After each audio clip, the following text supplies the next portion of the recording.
À vous toutes et vous tous qui me faites l'honneur de me suivre sur YouTube depuis maintenant pratiquement 5 ans, je présente tous mes vœux à l'occasion de cette nouvelle année. Et je peux vous annoncer que si tout va bien, si je suis encore capable de le faire, à partir du dernier trimestre de l'année 2025, mon nouveau cycle de conférences sera exclusivement consacré à Victor Hugo. Et je vous donne rendez-vous. Bien, donc bonjour à tous, merci d'être venus si nombreux par ce temps hivernal. Et je commencerai évidemment par vous présenter tous mes vœux et que vos souhaits, formulés ou informulés, se réalisent. Donc aujourd'hui, avant-dernière séance sur ce thème de la représentation de l'Orient et de l'Extrême-Orient dans le roman du XIXe siècle, la dernière, au mois de mars, sera exclusivement consacrée au Japon, à la représentation du Japon. Et j'ai déjà d'ailleurs trouvé un certain nombre de textes un peu rares, en dehors évidemment de l'obligé Madame Chrysanthème de Pierre Loti.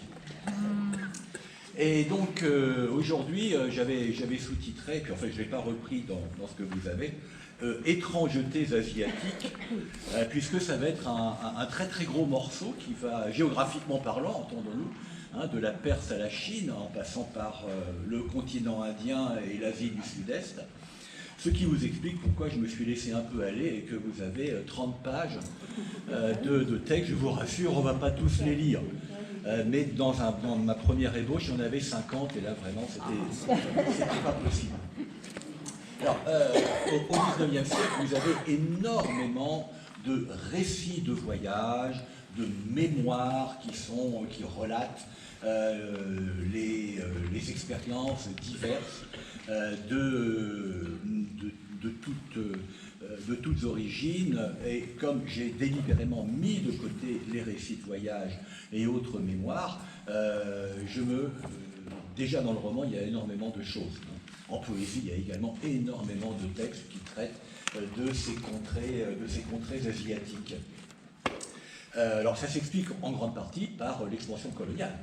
À partir du moment où vous avez les grandes puissances européennes qui vont établir des colonies en Asie, vous avez ipso facto une grande production de textes qui sont en rapport avec ce grand mouvement de colonisation.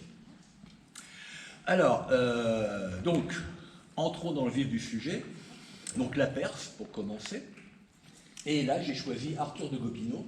Alors Arthur de Gobineau, il est plus connu aujourd'hui, si toutefois il l'est encore, par sa grande théorie des races, qui s'intitule « Essai sur l'inégalité des races humaines », publié entre 1853 et 1855, qui a servi de référence pour tout un ensemble de théories racistes de la fin du 19e et du 20e siècle, également avec un autre auteur qui est anglais, qui est Houston Stuart Chamberlain, qui a également écrit des textes sur cette question.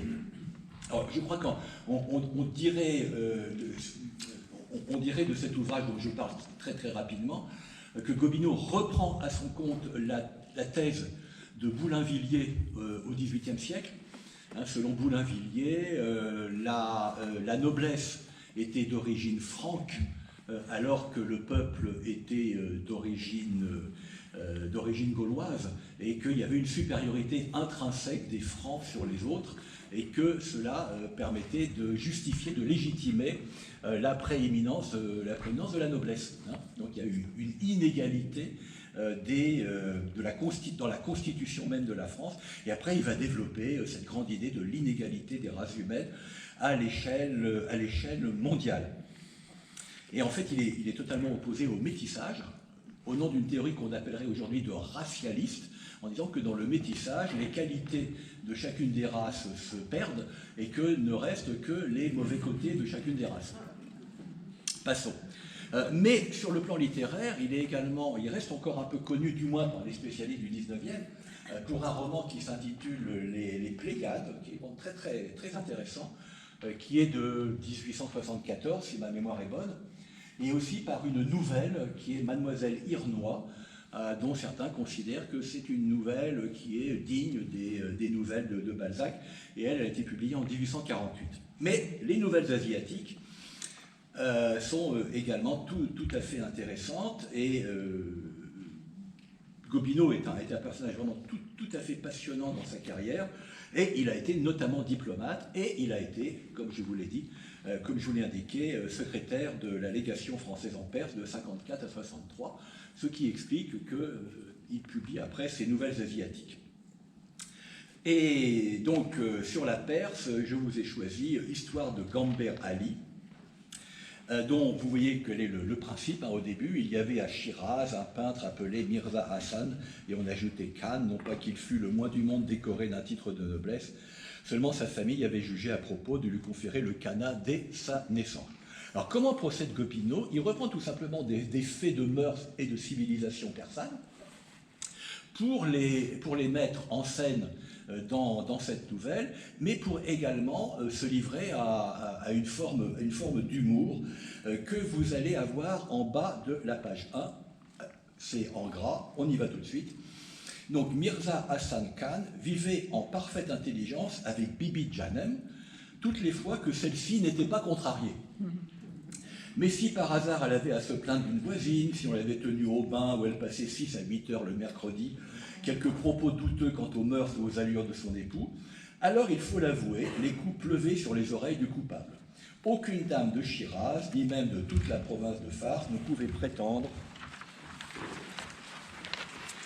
à manier cette arme dangereuse, la pantoufle, aussi adroitement que Bibi Janem passait maîtresse en ce genre d'escrime. Elle vous saisissait l'instrument terrible par la pointe, et avec une adresse merveilleuse, assénait de ça, de là, le talon ferré sur la tête, sur la figure, sur les mains de son malheureux conjoint. Rien que d'y penser donne le frisson. Mais encore une fois, c'était un ménage heureux. Alors vous avez ici l'inversion ironique de la représentation classique du couple persan où la femme est régulièrement battue par son mari, qu'elle ait fait quelque chose ou non, selon le fameux proverbe.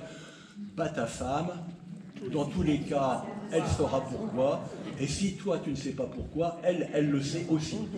Bien, donc là, vous voyez très bien comment Arthur de Gobineau détourne cette idée-là. Et vous lirez un peu la suite, puisque comme cet artiste vit mal, et parce que il n'a pas assez de commandes, et il n'aurait jamais fallu songer à se régaler de confitures, de pâtisseries, de fin de Shiraz et de rakis, ce qui n'était pas probable. On se résignait donc, on empruntait à ses amis, aux marchands, aux juifs, et comme c'était une opération toujours difficile, attendu que le Khan jouissait d'un faible crédit, on livrait des habits, des tapis, des coffres, ce qu'on avait. Lorsque le bonheur venait à sourire et laissait tomber quelques pièces de monnaie dans les mains du ménage, on appliquait un système financier très sage, on s'amusait avec un tiers de l'argent, avec l'autre on spéculait, avec le troisième on dégageait quelque objet regretté ou bien on amortissait la dette publique. Cette dernière combinaison était rare. Donc vous pourrez découvrir l'ensemble, c'est accessible sur Gallica. Ensuite passons, alors sur la Perse je n'ai mis que ça parce qu'il y a très peu de textes romanesques, il y a très peu de textes de prose de fiction sur la Perse dans la littérature française du 19e. Je pensais en trouver plus, mais non, il n'y a que ça. Alors toujours Gobineau, à propos de l'Afghanistan, donc là, les amants de Kandahar, où là vous allez avoir une magnifique description de beaux spécimens d'Afghans. Vous demandez s'il était beau?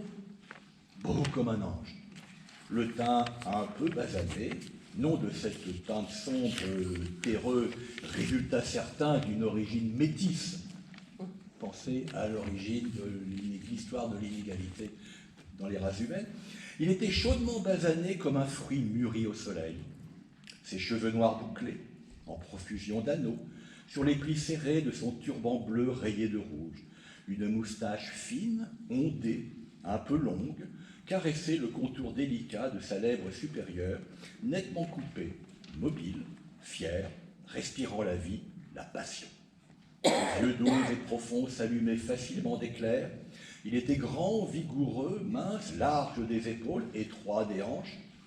À personne l'idée ne fut venue de s'enquérir de sa race, Il était clair que le sang afghan le plus pur animait son essence et que, en le contemplant, on avait sous les yeux le descendant authentique de ces anciens Parthes, les Arsas, les Orodes, sous les pas desquels le monde romain a frémi d'une juste épouvante. Sa mère, à sa naissance, devinant ce qu'il valait, l'avait nommé Mossen, le beau, et c'était de toute justice.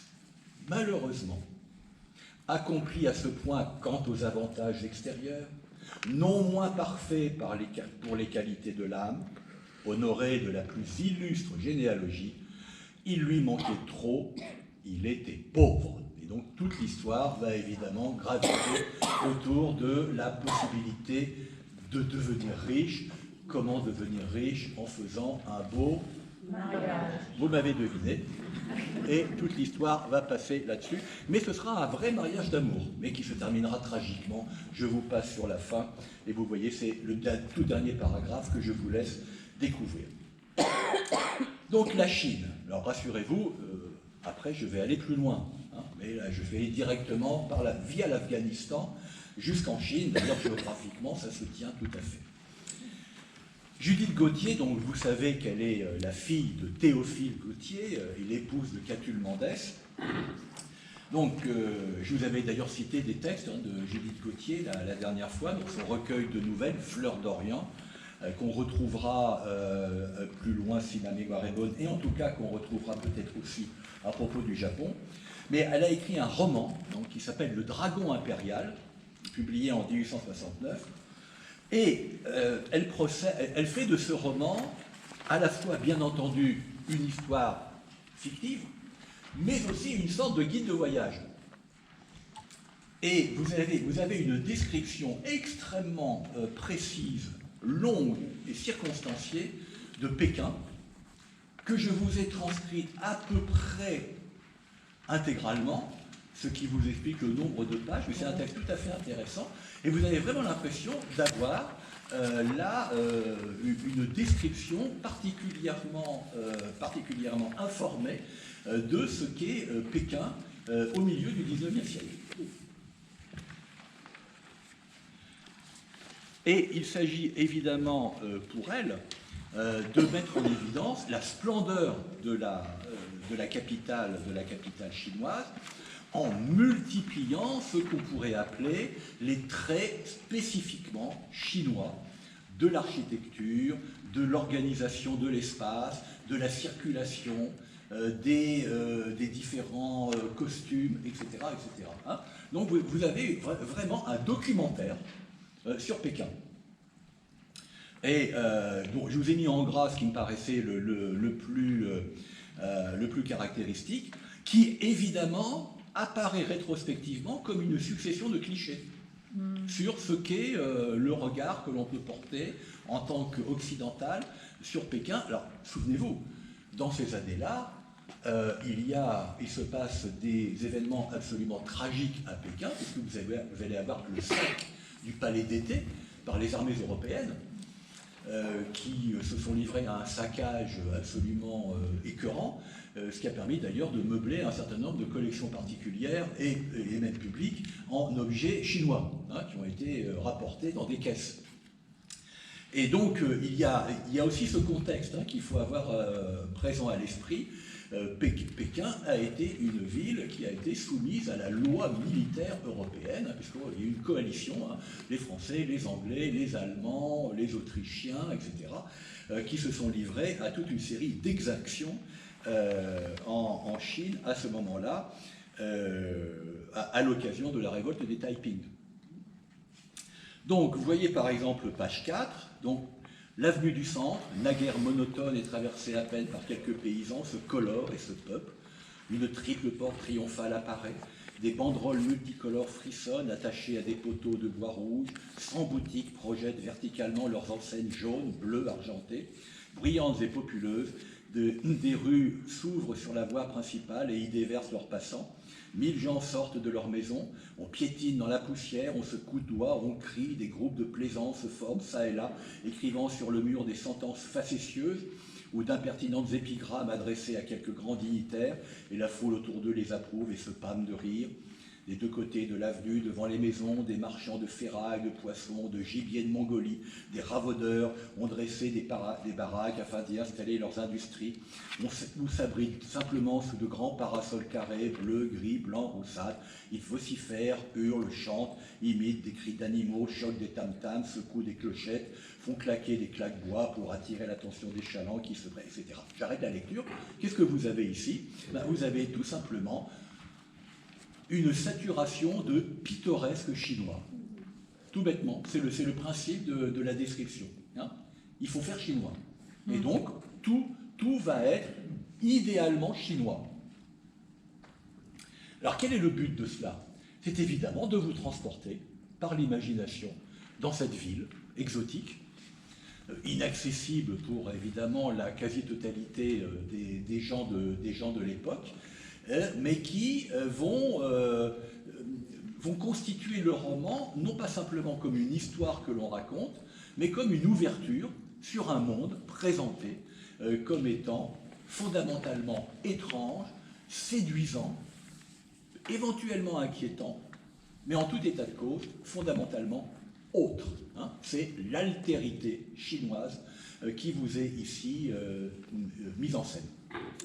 Donc vous lirez à loisir, hein. Je vous ai mis ce long passage parce que je le crois exemplaire de ce qu'est le principe de la description de cette étrangeté asiatique.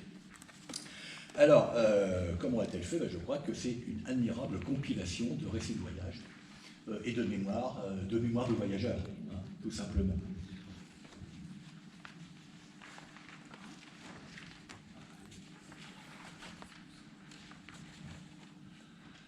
Mais vous avez également une dimension poétique hein, que vous avez, allons directement à la page 8, le dernier paragraphe que je vous ai mis en gras, hein, qui est assez joliment écrit.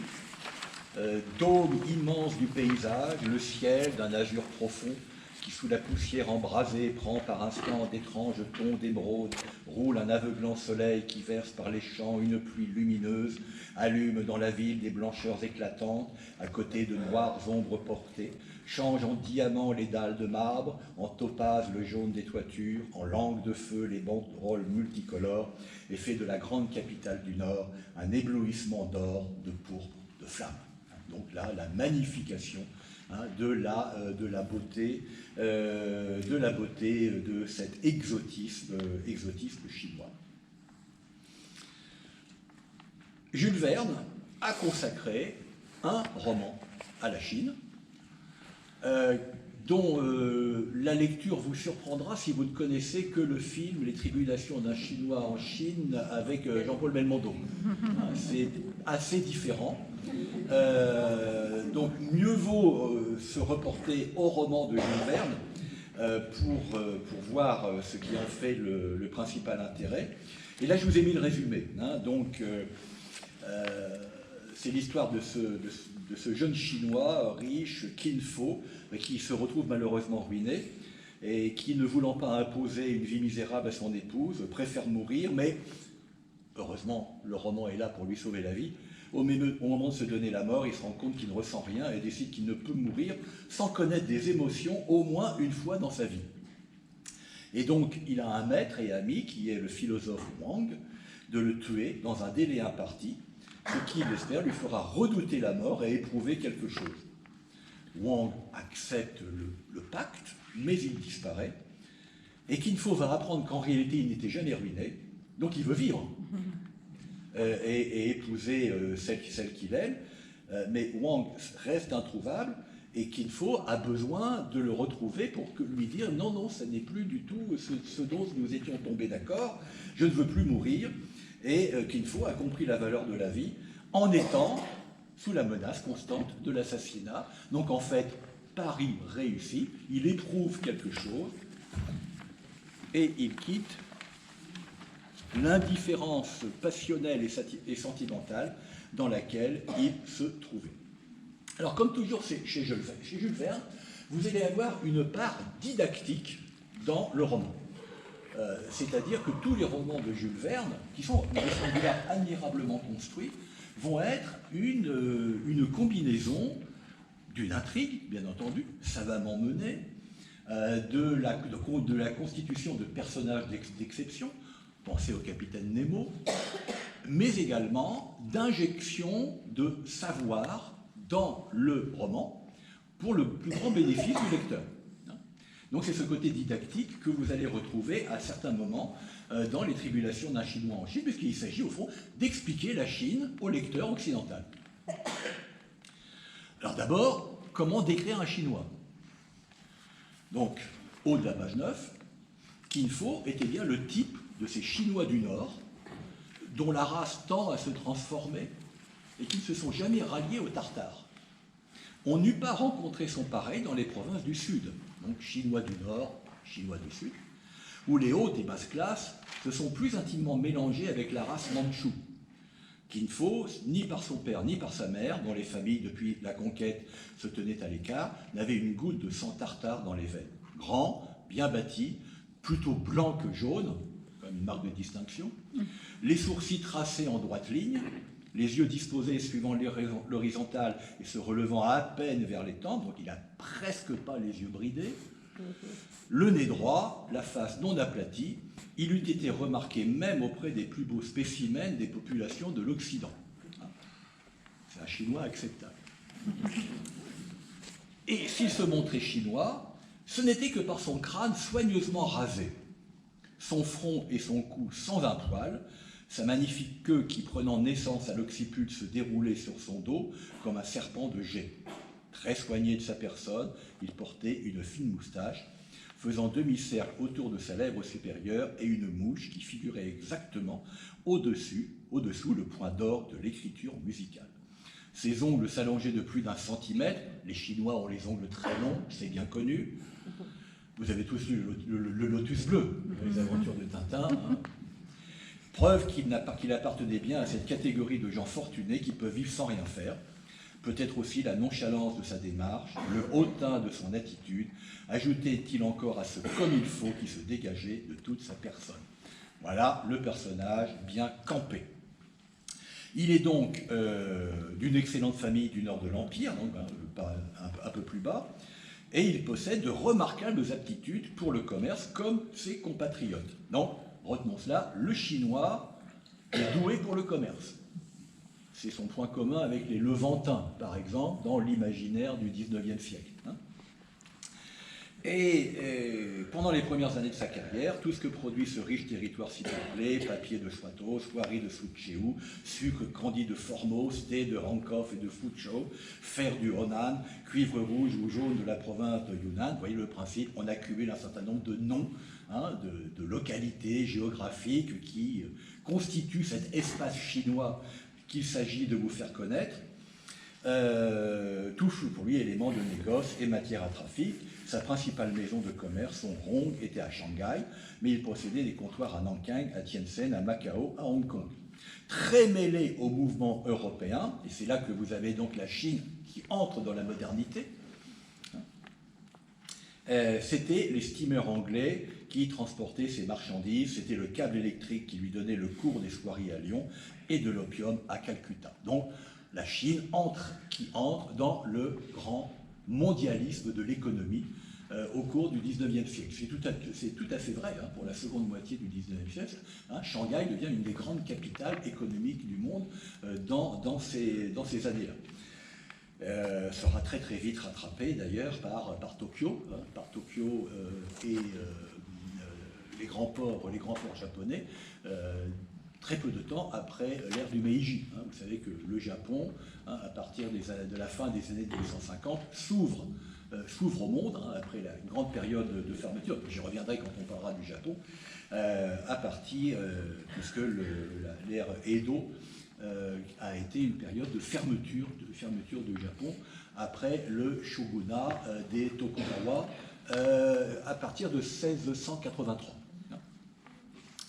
Donc, vous avez donc ici, et vous voyez là, un peu, je dirais, la différence avec ce qu'on avait chez Judith Gauthier, vous avez moins une insistance sur l'exotisme que sur la Chine entrant dans le grand concert des nations.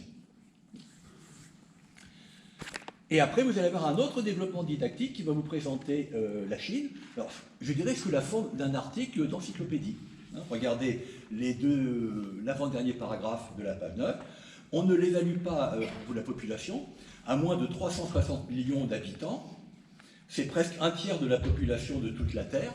Effectivement, au XIXe siècle, il y a 1,5 milliard habitants sur le globe.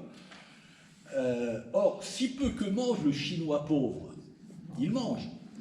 Et la Chine, même avec ses nombreuses rizières, ses immenses cultures de millet et de blé, ne suffit pas à le nourrir. De là un trop-plein qui ne demande qu'à s'échapper par ces trouées que les canons anglais et français ont fait aux murailles matérielles et morales du céleste empire. Retour à ce que j'évoquais tout à l'heure, non pas l'invasion, mais la forte persuasion militaire de la part de l'Occident faite à la Chine d'obtempérer à ce que l'Occident veut qu'elle fasse. Ça avait commencé dans les années 1840 avec les guerres de l'opium, les Anglais, qui contraignaient la Chine à faire le commerce de l'opium. Et donc, vous voyez, c'est vers l'Amérique du Nord et principalement sur l'État de Californie que s'est déversé ce trop-plein, mais cela s'est fait avec une telle violence que le Congrès a dû prendre des mesures restrictives contre cette invasion, assez impoliment nommée la peste jaune. C'est l'époque où en France, on appelle ça le péril jaune. Vous avez toute une série de textes qui visent à faire peur en disant les jaunes arrivent. Ainsi qu'on l'a fait observer, 50 millions d'émigrants chinois aux États-Unis n'auraient pas sensiblement amoindri la Chine, et c'eût été l'absorption de la race anglo-saxonne au profit de la race mongole, évidemment, c'eût été absolument abominable. Donc, vous avez ensuite toute une série de développements sur comment s'est constituée la population chinoise et autres. Alors, c'est très exactement conforme au savoir commun de l'époque. C'est-à-dire, vous trouvez ça sous une forme, cette fois non fictionnelle, dans un grand nombre d'ouvrages, alors que les études de sinologie sont particulièrement développées au XIXe siècle, mais le véritable savoir scientifique sur la Chine reste cantonné à l'univers des sinologues, reste cantonné au niveau, sans mauvais jeu de mots, cantonné, dans le cadre des études universitaires et savantes. Mais ce qu'on pourrait appeler le savoir courant commun, c'est ce que vous avez ici dans l'ouvrage de Jules Verne. Quand bien même Jules Verne se fonde sur toute une série de travaux qui ont été vulgarisés tout au long du XIXe siècle. Et vous allez avoir donc page 11, un petit développement sur la célèbre révolte des Taiping, qui a été une des grandes catastrophes de la Chine au XIXe siècle, puisque effectivement les Taiping vont se révolter et vont occuper deux des grandes villes de la Chine, notamment Nankin et Shanghai, et que les empereurs chinois vont avoir beaucoup de mal à vaincre la révolte des Taiping et ce sont les Occidentaux qui vont intervenir. Et ainsi, la Chine va se trouver soumise militairement par l'Occident. Donc voilà, donc je vous invite à lire ce roman qui est tout à fait intéressant de la part de Jules Verne. Alors, troisième moment chinois dans ce parcours. Donc là, autre grand poncif, autre grand stéréotype du dîner, c'est le raffinement des supplices chinois. On ne torture mieux nulle part qu'en Chine. Et Octave Mirbeau va se livrer à un véritable festival à la fois de description de supplices que je vous épargne, je les avais fait dans d'autres conférences avant, mais quelques auditeurs s'étaient trouvés mal, et donc j'ai préféré y renoncer pour cette fois, et mettre l'accent plutôt sur le côté de l'excitation sexuelle que ressent, en espérant que personne d'autre, de l'excitation sexuelle que ressent l'héroïne du roman, qui s'appelle Clara, et qui évidemment éprouve une jouissance tout à fait marquée du fait de sa perversité et de son sadisme profond en regardant les supplices, et qui, pour assouvir les désirs qui lui sont montés de manière hérésitique, se fait conduire dans un bordel flottant, le bateau de fleurs, où elle va avoir une magnifique crise d'épilepsie. Donc là, vous avez la combinaison de la sensualité, du nervosisme poussé à l'extrême. Et donc, vous allez avoir d'admirables descriptions de ce qui se passe dans ce bordel flottant. Donc des corps nus, des corps enlacés, des bras tatoués chargés d'anneaux d'or, des ventres, des seins tournés parmi de légères écharpes envolées. Et dans tout cela, autour de tout cela, au-dessus de tout cela, des cris, des rires, des chants, des sons de flûte et des odeurs de thé, de bois précieux, des arômes puissants d'opium, des haleines lourdes de parfums. Toute la Chine dans un bateau. Enfin, toute la Chine fantasmatique dans un bateau. Et donc, dans cette graiserie de débauche, va en quelque sorte se ruer sur Clara. Et donc, celui qui accompagne Clara, qui reste le témoin impuissant de ce qui est en train de se passer, mais qui quand même se rince l'œil par la même occasion. Près de moi, une Chinoise, toute jeune et jolie, presque une enfant, avec des yeux candides et lascifs à la fois, promenait sur un éventaire des objets étrangement obscènes, d'impudiques ivoires, des phallus en gomme rose, et des livres enluminés où étaient reproduites par le pinceau les 1000 joies compliquées de l'amour. De l'amour, qui veut de l'amour? J'ai de l'amour pour tout le monde. Je me penchai sur Clara, il faut la porter chez moi, commanda la Chinoise aux yeux peints. 2 hommes robustes soulevèrent le brancard. Machinalement, je les suivis. Guidés par la courtisane, ils s'engagèrent dans un vaste couloir, et donc elle va, la traversée va se faire sous le regard d'animaux symboliques, d'ardents, des sexes énormes et terribles, des divinités bisexuées, se prostituant à elles-mêmes ou chevauchant des monstres en rut qui regardent le seuil. Et naturellement, des parfums brûlant de précieux vases de bronze. Donc, elle va être placée sur une succession de lits. Et il y a un autre spectacle particulièrement titillant. Un jeune homme étendu sur un lit, la petite lampe d'une fumerie d'opium brûlé à portée de sa main. Il y avait dans ses yeux étrangement dilatés comme de l'extase douloureuse. Devant lui, bouche à bouche, ventre à ventre, des femmes nues, se pénétrant l'une l'autre, dansaient des danses sacrées, tandis que, accroupis derrière un paravent, des musiciens soufflaient dans des courtes flûtes. Là, d'autres femmes, assises en rond ou couchées sur la natte du plancher, dans des poses obscènes, avec des phases de luxure plus tristes que des phases de supplice, attendaient. C'était devant chaque porte où nous passions des râles, des voix haletantes, des gestes de damnés, des corps tordus, des corps broyés, toute une douleur grimaçante qui parfois hurlait sous le fouet de voluptés atroces et d'onanisme barbare. Je vis, défendant l'entrée d'une salle, un groupe de bronze dont la seule arabesque des lignes me donna une secousse d'horreur. Une pieuvre de ses tentacules enlaçait le corps d'une vierge et de ses ventouses ardentes et puissantes pompaient l'amour, tout l'amour à la bouche, au sein, au ventre. On arrête là. Je sens la tension monter.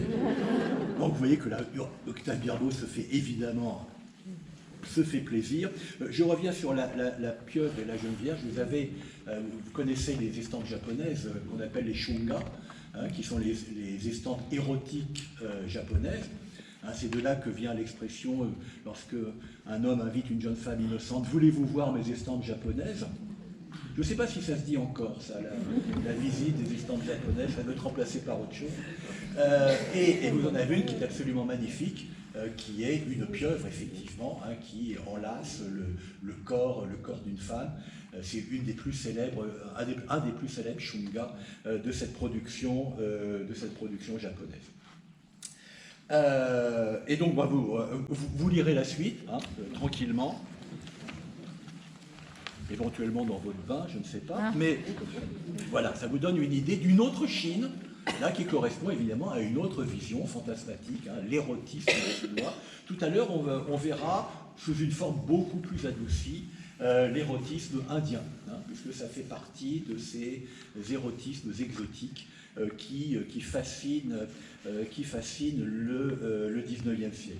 Le 18e avait été fasciné par l'érotisme oriental, mais plutôt Proche-Orient et Moyen-Orient, hein, avec la grande rêverie sur les harems. Le 19e siècle élargit en quelque sorte sa prospective géographique pour les diverses formes de l'érotisme, et ça rentre évidemment dans cette représentation sensuelle de l'Orient. Donc voilà pour les trois textes que je vous ai choisis pour la Chine. L'Inde. Alors, là, Théophile Gautier, donc le père de Judith, écrit un roman tout à fait intéressant qui s'intitule Partie carrée. Alors, le titre peut vous induire en erreur. Ce n'est pas ce que vous croyez. C'est tout simplement deux couples anglais, là je vous ai mis un petit résumé, qui vont être séparés et entraînés dans différentes aventures. Et donc un des protagonistes part à la recherche de son origine en Inde, et deux autres vont aller dans l'océan Atlantique. Donc c'est une sorte de, je dirais, de rassemblement thématique de ce qui est cher à Théophile Gautier. Il y a beaucoup d'humour, il y a évidemment de l'orientalisme, beaucoup d'aventures. Et donc là, ce que j'ai choisi, c'est évidemment la découverte d'une maison aux Indes par celui qui est parti chercher, qui a mené la quête de ses origines. Donc là, vous allez avoir, encore une fois, description de personnages présentés au fond comme étant typiquement indiens, avec toute une série comment dire, je dirais, de clichés descriptifs. Le premier, donc un vieillard, c'est en haut de la page 14, un vieillard de haute taille, un peu courbé, qui s'avançait en s'appuyant sur un bâton aussi blanc que l'ivoire, une face maigre, desséchée et comme momifiée, avec la teinte du cuir de Cordoue ou du tabac de la Havane, de larges orbites de biste, cerclant ses yeux creux et brillant comme des yeux d'animal, et dont l'âge n'avait point éteint une seule étincelle, le décourbé en bec d'aigle, etc., etc. Donc ça, premier personnage. Ensuite, vous passez à la description de la salle. Donc, salle ornée et meublée avec une extrême magnificence, rappelez les fabuleuses splendeurs des contes orientaux. Ben, évidemment, puisque vous êtes dans une histoire fictive, il est bien normal que la salle que vous allez décrire va rappeler d'autres textes fictifs, notamment des contes orientaux dont Théophile Gautier a écrit quelques-uns lui-même. Aucun palais d'Hyderabad ou de Bénarès n'en contenait assurément une plus riche et plus splendide. Donc là, vous allez avoir l'accumulation des éléments décoratifs présentés comme étant typiquement ceux de l'art indien.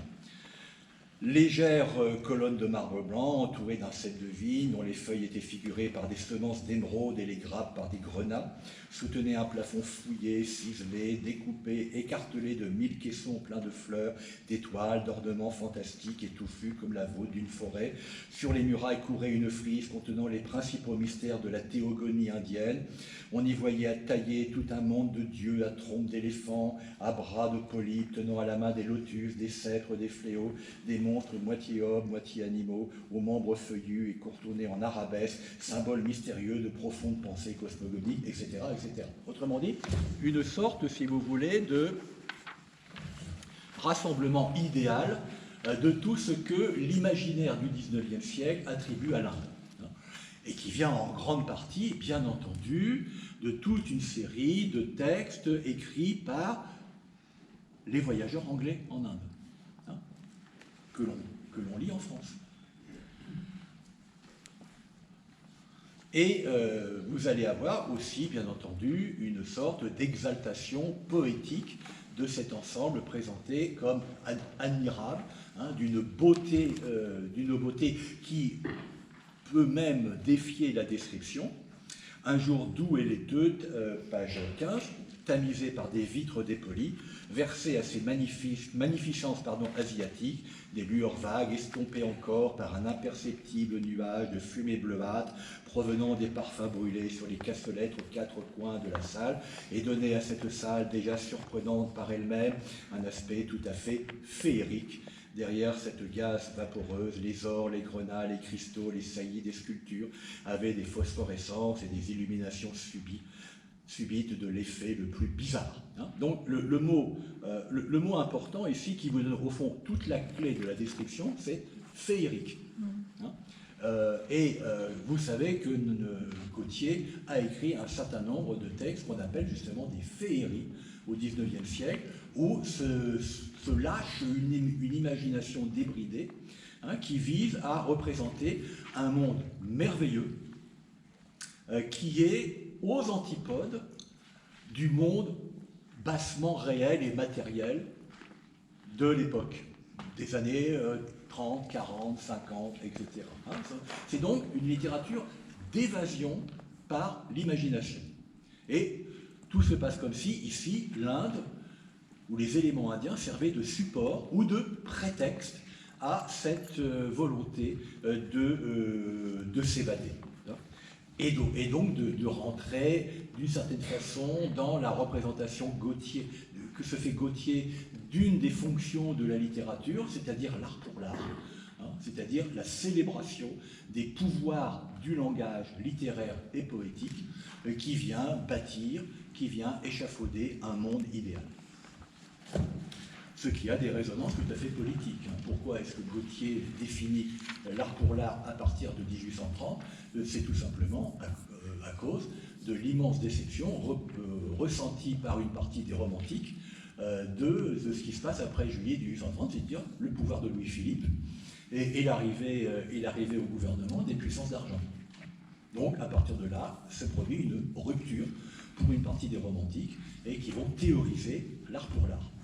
Théophile Gautier étant l'une des principales figures de cette nouvelle conception du rôle de la littérature.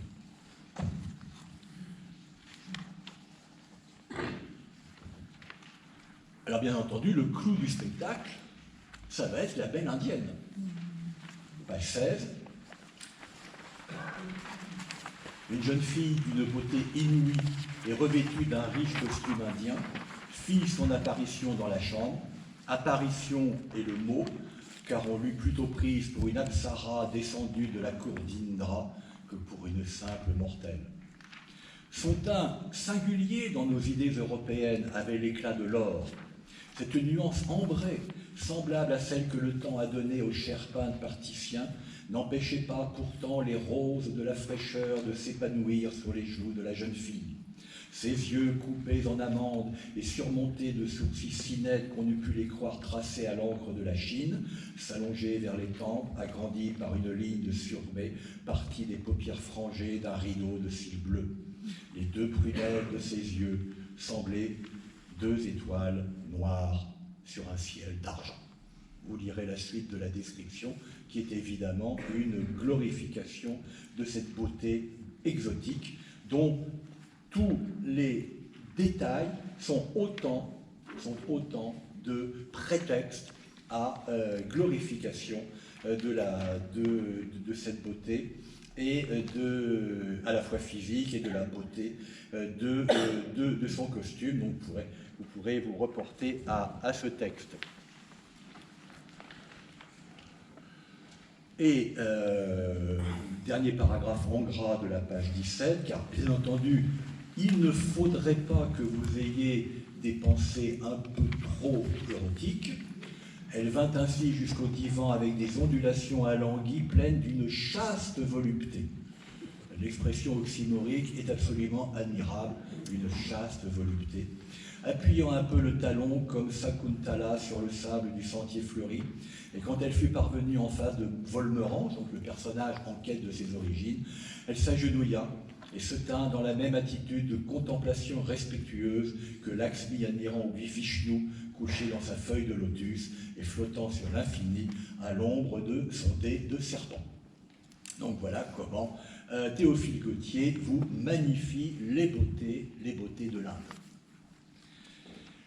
Alors, autre territoire que la littérature a pu éventuellement investir, c'est ce qu'on appelle aujourd'hui la Thaïlande, mais qui s'appelait le Siam à l'époque.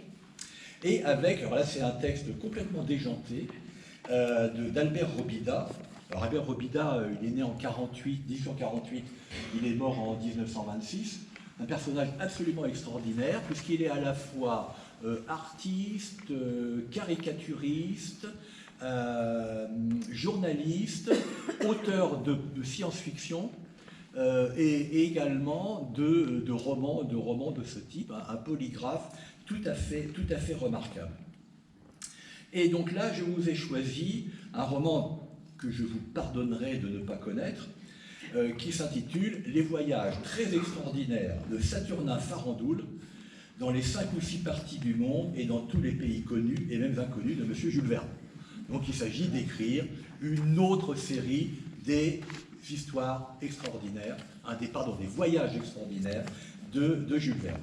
Et donc là, la partie siamoise s'intitule « À la recherche de l'éléphant blanc ».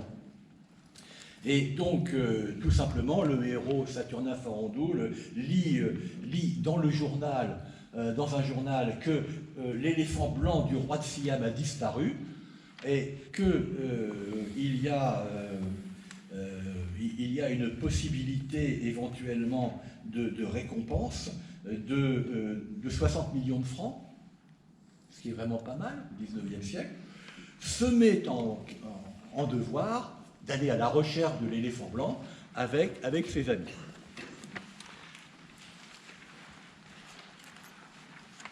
Et, parvenu au Siam, étant arrivé à la cour, ayant été accueillis par le ministre de la police, vont demander à rencontrer le roi du Siam pour lui exposer leur but. Et ils vont, par mégarde, soulever une portière de la salle dans laquelle ils sont, et ils vont arriver dans le harem du roi du Siam.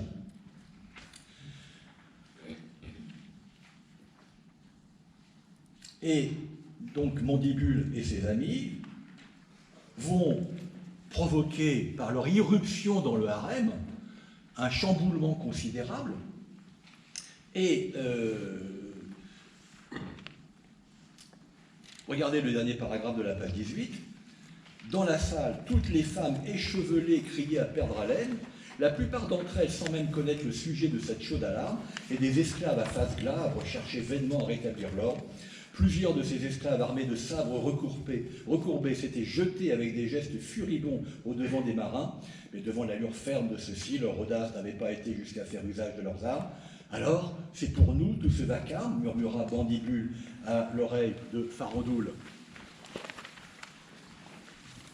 Et bien entendu, c'est à cause d'eux. Et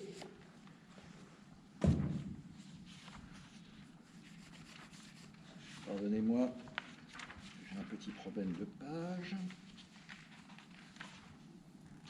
Voilà. Et révélation, au de la page 19, je le pense, répondit celui-ci, nous devons nous être fourvoyés dans le harem.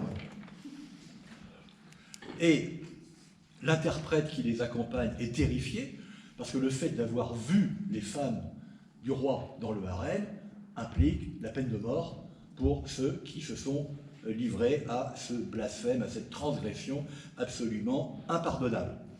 Et donc, ils vont être condamnés à mort. Donc, avant d'être condamnés à mort, on va enfin quand même pouvoir causer avec le roi, le malentendu est levé, et s'organise une soirée de réception, que vous avez page 19. La soirée se passa très agréablement dans les appartements sacrés. Les 800 épouses du roi avaient repris leurs petites habitudes. Les unes faisaient des dînettes de sucreries et de confitures. Les autres, au son des pianos et des harpes, se livraient aux danses des bayadères.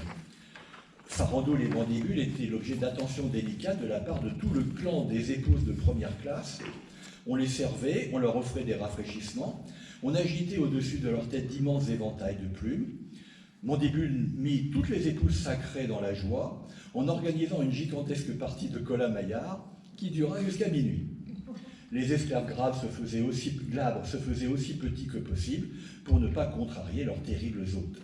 Farandoul était tranquille, les barricades établies aux portes rendaient toute invasion des Siamois impossible, précaution inutile d'ailleurs, puisque les prescriptions solennelles de la religion défendaient sous peine de mort d'entrer dans les appartements sacrés. Le lendemain matin, à la même heure que la veille, arrivèrent les bonzes de la grande pagode, les ministres et le parasol du roi chargé de représenter le monarque et de présider à sa place. Et là, évidemment, ce qui va se passer, c'est que les marins ont été dupés, on leur a fait croire qu'ils étaient pardonnés, ce qui n'est absolument pas le cas, et donc la suite de leurs aventures va être de savoir comment ils réussissent à échapper à ce sort funeste. Il y a un procès, et de manière tout à fait ironique, Robida élude la description du dit procès, c'est ce que vous avez en haut de la page 20. Nous n'avons pas l'intention de donner tout au long le compte-rendu de ce célèbre procès, cela nous entraînerait trop loin. Les lecteurs désireux de suivre les débats pas à pas pourront consulter à la bibliothèque la Gazette officielle de Bangkok, organe du gouvernement siamois. Ils y trouveront relatés un à un les incidents d'audience avec les réquisitoires du mandarin de la police et les plaidoiries de l'interprète siamois, seul défenseur des accusés. Je vous rassure, ils vont échapper à la mort et leurs aventures pourront continuer. Donc voilà ce que veut donner un roman parodique par Robida. Alors, qu'est-ce qu'il parodie? Jules Verne, bien entendu, mais il parodie évidemment tous les poncifs orientalistes, avec cette description d'un harem de 800 épouses et toute une série de clichés qui traînent dans la littérature depuis le XVIIIe siècle sur le harem. Donc, au fond, là, on arrive d'une certaine façon en bout de course d'un thème qui s'épuise et qui ne peut plus être revigoré littérairement que par le pastiche ou la parodie et par l'humour. Pourquoi? Parce que tout a pu être dit dans la littérature occidentale sur le harem et les fantasmes qu'il peut susciter. Alors la dernière partie de cette région, le dernier esclave de cette région, ça va être l'Indochine. Alors ça s'explique très très bien, puisque comme vous le savez, la France colonise l'Indochine dans le dernier quart du XIXe siècle. Ça commence par la Cochinchine, et puis on va remonter l'Annam, le Tonkin, puis le Laos, le Cambodge. Et donc l'Indochine va devenir, bien entendu, un thème littéraire. Pourquoi? Parce que l'Indochine, faisant partie de l'empire colonial, va aussi susciter toute une série de rêves, de fantasmes que la littérature va prendre en charge. Et donc, on trouve un certain nombre de romans français sur l'Indochine, et je vous ai mis quelques exemples. Alors là,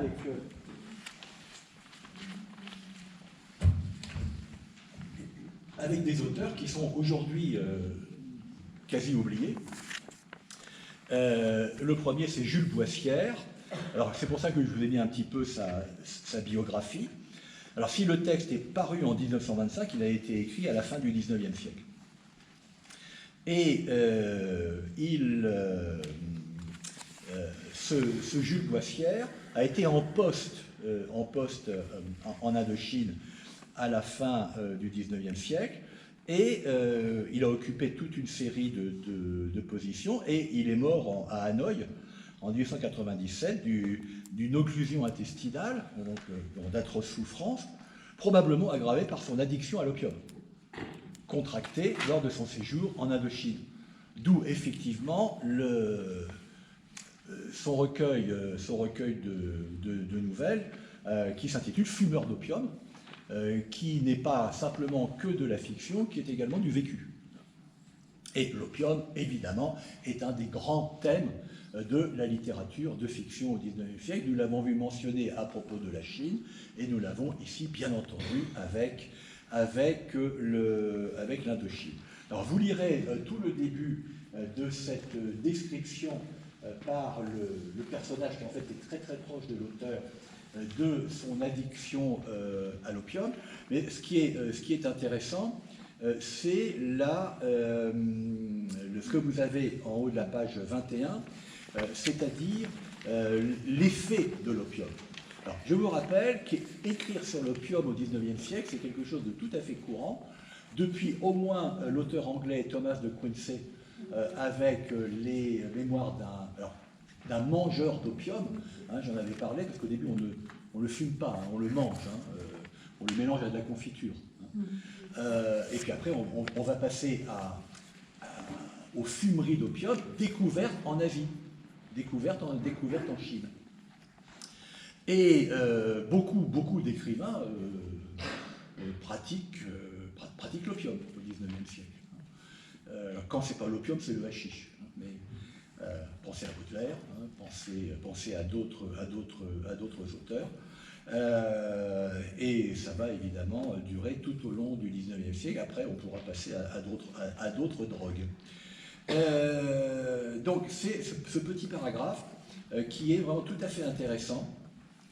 Dans ce monde étrange du végétal, nos intelligences surhumaines et dominatrices s'élargissaient à la compréhension de tous les mystères après bien des pipes fumées, et c'était la revanche du corps vaincu et ployé par la toute-puissance des arbres. Mais pour Dieu qui en fit en si peu de temps ma volonté si débile, mes mains si tremblantes, à certaines heures, il me semble que nous sommes deux pauvres êtres à demi hallucinés, tâtonnant à l'aveugle et divagant à travers la forêt méchante, le matin au réveil, cette pensée me liait quand ma tête est lourde d'avoir trop fumé. Hein, donc la phase d'ouverture illusoire que procure l'opium, et puis la retombée. Et dans une autre nouvelle de Fumeur d'opium, qui se trouve immédiatement après, et qui s'intitule Comédiens ambulants, là vous allez avoir une combinaison de l'opium et de la cruauté qui font encore une fois partie des poncifs à propos de l'Asie, qu'elle soit chinoise ou que ce soit l'Asie du Sud-Est. Donc c'est le personnage qui s'appelle Tokliot, qui contemple avec un plaisir affirmé des scènes d'exécution qui deviennent d'une certaine façon de magnifiques représentations graphiques et colorées. Jamais avant cette heure, Tokliot ne contempla tableau vivant si savamment composé, figure de ballot si harmonieuse, le bras tournoyant des bourreaux, tout à coup immobilisés, les robes splendides, le sang jaillit des carotides, et le couple victorieux debout dans l'aurore. Et quand sa belle âme eut à souhait savouré ce délice d'admirer les héros si nobles et si doux qu'entoure le flot vermeil, avivant les couleurs claires, élargies parmi les soieries et scintillant sur l'or des colliers, Tokliot alors leva un doigt. Un soldat appesantit sa paume énergique sur l'épaule du frêle Vienne. Les yeux du sage exprimèrent une terreur insensée, mais qui n'était pas l'angoisse du condamné sous le sabre levé, ou devant les imminentes tortures de la mort lente. Alors ça, c'est le supplice chinois qu'on appelle le supplice des 100 morceaux. Hein, c'est-à-dire, on attache quelqu'un à un poteau, et le bourreau va se livrer à toute une série d'incisions et de découpes sur le corps. C'est-à-dire, s'arrangeant pour que aucun de ces coups ne soit mortel, mais que petit à petit, le sang s'écoulant, la vie s'écoule avec elle. Et idéalement, il faut arriver à 100 morceaux. Ça prend un certain temps. il faut un sabre bien aiguisé. Non, lui tranquille jusqu'à cet instant, heureux de périr avec l'adoré par un commun supplice, il frissonna de peur, épouvanté à l'idée de tomber seul, et qu'épargnée elle survécut pour s'unir à l'adversaire, comme ici-bas dans l'éternité. C'était le ciel désert et vide, après la terre sans amour. Non, la volupté, l'amour, la mort, la violence, la douleur, tout y est. Et donc, vous verrez que ce personnage va finalement se livrer à l'exécution. Et regardez le dernier paragraphe. Le globe empourpré du soleil, pareil à une tête tranchée, roulait à l'orient parmi les neiges croulantes et les floconneuses mousselines des nuées. Alors un peu plus tard, hein, vous aurez dans Zone d'Apollinaire, le dernier vers, le soleil coupé. Hein. Comment est-ce que le soleil, sur la ligne d'horizon, peut ressembler à une tête qu'on a décapitée? Je ne suis pas sûr que ça ne vienne pas de lectures comme cela chez Apollinaire. Donc, un instant, devant la foule muette qu'il ne voyait plus, Liette admira les pâles chairs mortes et le sang en claires gouttelettes, rubis et grenats exaspérés, brasillant au soleil, crépitant sur les lourds satins, les joyaux et les soieries versicolores. Il s'enivrait, artiste passionné pour son œuvre unique au monde, du tableau miraculeux, où s'harmonisent en subtils accords et se répondent en contrastes savants, comme les pétales des plus rares orchidées, les formes souples, les sveltes lignes, les splendides couleurs que parfois il entrevit dans les fumées de l'opium. Et cette apothéose radieuse et triste, enfin réalisée de la mort et de la beauté, sur qui plane, ceinte d'une gloire, la volonté triomphante du doux des traits. Voilà à quoi condamne la connaissance de la littérature. Pourquoi? Ben là, qu'est-ce que vous avez? Ben vous avez un rappel de poèmes baudelairiens, vous avez un rappel de littérature décadente et de littérature symboliste, puisque dans la littérature décadente, l'un des thèmes majeurs, c'est l'alliance de la beauté, de la mort et de la volupté. Il y a dans la fascination décadente pour la mort cette volonté de transcrire cette union tout à fait particulière qui est une source de poésie. Et là, il est évident que l'auteur a lu les auteurs décadents parce qu'il reprend leurs images, il reprend leurs formulations, et les auteurs décadents ont eux-mêmes puisé à une source baudelairienne. Donc voilà pour ce texte de cette série de nouvelles, Les Fumeurs d'opium, qui aujourd'hui est à peu près totalement oublié, ce qui, je crois, est assez dommage. Alors il y en a un autre qui est peut-être encore moins connu, que vous avez à la page 22, qui est Albert de Pouvourville, dans un roman qui s'intitule Un âme sanglant, dont le titre original était De l'autre côté du mur. On peut préférer le titre d'Un âme sanglant, c'est quand même plus vendeur.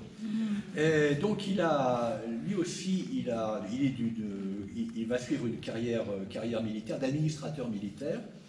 Il s'est engagé dans les troupes coloniales. Donc il est au Tonkin en 87-88. C'est le moment de la grande campagne militaire dans le Tonkin qui ne s'est pas très bien passée. Hein. Il y a eu pas mal de déboires de l'armée française, notamment contre des troupes chinoises. Et donc il est mort à Paris. Et alors lui, il est totalement opposé aux méthodes de la colonisation française en Indochine. Pour lui, il faut coloniser l'Indochine parce que c'est bon pour la France, c'est bon pour son empire, c'est bon pour son économie, mais il ne faut absolument pas le faire comme ça s'est produit. Et donc il va relater ces événements, ce qui vous explique le titre Un âme sanglant, à travers la perception qu'en ont eu les Anamites et surtout chinoise des événements. Là, vous avez vraiment je dirais, le parfait contre-pied de ce qui a été popularisé en France par toute une série de textes qui vont célébrer,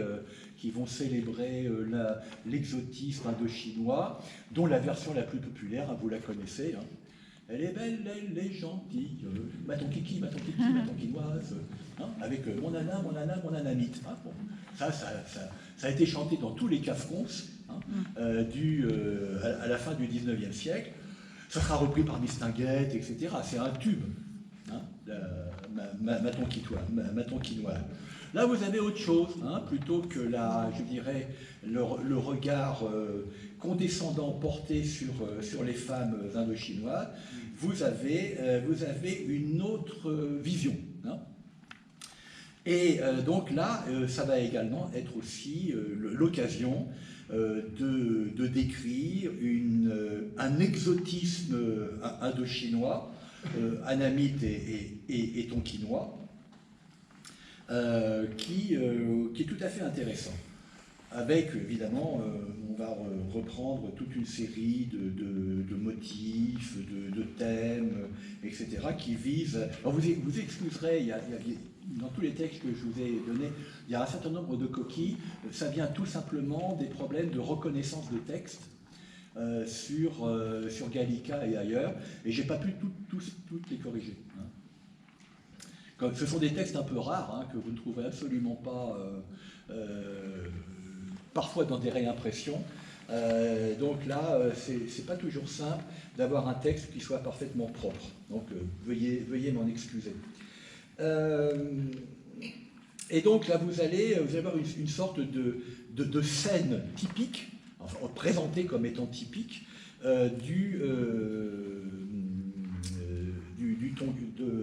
d'Hanoï. Donc, un délai des courriers du Tongdog de Santé traversait à l'allure la plus rapide les rues serrées de l'ancienne cité, du côté du quartier de Ronfo, où les marchands de sel et de saumure avaient leur demeure. Ayant abandonné la grande voie qui mène à la porte d'Hanoï, il avait parcouru successivement la rue des Poissons, la rue de Tuanwan, la rue du Marché, et ne s'était arrêté qu'aux fortifications pour se diriger vers la Dimné, la grande pagode populaire du Santai extérieur. Son large vêtement de flanelle rouge brodé de têtes de dragon bleu flottait aux angles du chemin sous le halètement de sa course, ses cheveux pendaient à son dos, il serrait sous son bras son turban dénoué. Au bout d'un grand bâton blanc qui lui servait de caducée, était suspendu par un ruban de moire jaune, un papier impérial, tramé d'argent, rempli de larges cachets et de hauts caractères. Rappelons qu'à cette époque, la langue vietnamienne s'écrit avec des idéogrammes chinois. C'est après qu'on va transcrire la langue vietnamienne avec les caractères de l'alphabet romain. Donc ça vous explique pourquoi la lettre est écrite en haut caractère. Un lin essoufflé courait par derrière en tapant à coups précipités sur un petit gong de bronze. À la vue du courrier, porteur de l'impérial symbole et du plus loin qu'il l'apercevait, les anamites s'inclinaient, n'osant regarder en face ce que le roi avait signé, si respectueux de la majesté royale qu'ils ne prononcent jamais le nom du souverain et qu'en parlant de lui, ils disent le dessous du trône, n'osant pas même faire allusion à celui qui est dessus.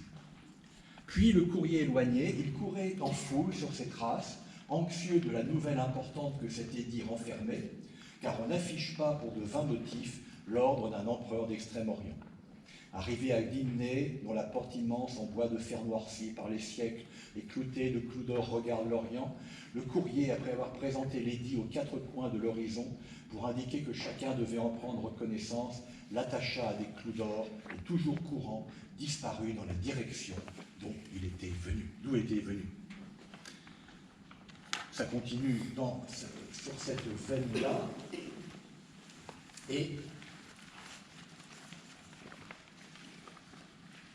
au de la page 23, donc à propos de ce papier, c'était bien la forme du rescrit de Hue. Hue était la capitale de l'Empire d'Annam.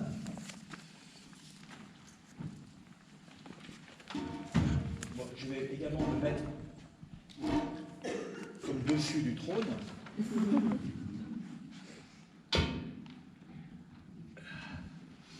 Et donc, un grand papyrus rectangulaire, jaune d'or, avec dans sa trame soyeuse les dessins argentés et les filets métalliques représentant le dragon à 5 griffes et les caractères hiératiques du nom impérial, de grandes colonnes de lettres, des cachets du comate et des colonnes, en bas le grand sceau impérial frappé au minimum, étalé, la signature souveraine, le grand édit, pendu à la porte par la bande de moire, se balançait au vent du matin.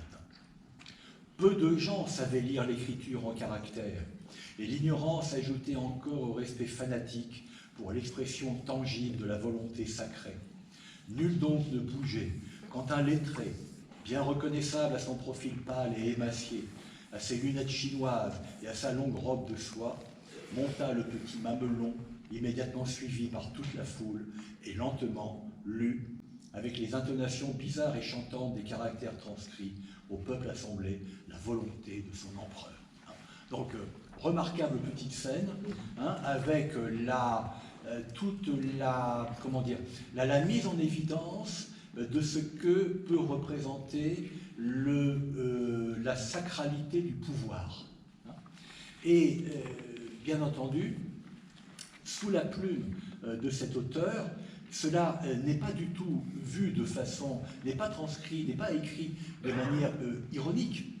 C'est véritablement la volonté de mettre en évidence ce qui constitue l'essence d'un rapport du peuple au politique dans l'âme traditionnelle, et qui évidemment est aux antipodes de ce que la République française va vouloir faire en colonisant l'Indochine. Et donc c'est une sorte de monde en train de disparaître qui est ici décrit par cet auteur qui évidemment se laisse aller à ce qu'on pourrait appeler une forme de nostalgie de ce qui fut, qu'il a eu l'occasion de voir, qu'il a aimé et qui va être supplanté par tout à fait autre chose.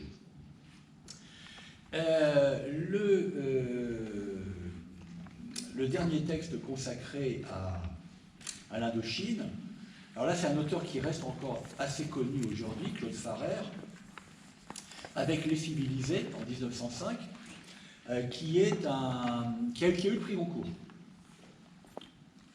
Si un de ces soirs vous avez un dîner en ville, que la conversation porte sur le prix Goncourt de 1905, c'est peu probable, je vous le concède, mais vous saurez que c'est Claude Farrère qui l'a eu avec Les Civilisés. Alors Claude Farrère, c'est un nom de plume, c'est le pseudonyme de Édouard Bargonne, qui a été officier de marine. Donc il est né en 1876, il est mort en 1957. Il a eu une carrière militaire tout à fait importante dans la marine. À un moment donné, il a servi sous les ordres de Pierre Loti, avec qui il est devenu ami à cette occasion. Et il y a une anecdote à propos de Claude Farrère. C'est en 1932, lors d'une signature-vente à laquelle assiste Paul Doumer. Paul Doumer est victime d'un attentat de la part de Gorgulov. Et Paul Doumer ne survivra pas à ses blessures. Et Claude Farrère a essayé de sauver Paul Doumer et a été lui-même blessé dans l'échauffourée. Alors Claude Farrère, il reste célèbre, connu aujourd'hui pour un roman qui n'est pas Les Civilisés, mais qui est La Bataille, publié en 1909. C'est un roman qui tourne autour de la grande défaite de la flotte russe vaincue par les Japonais à Tsushima, qui a eu un écho absolument considérable dans le monde. Première victoire militaire d'une puissance asiatique sur une puissance européenne. La flotte russe, elle est allée au fond.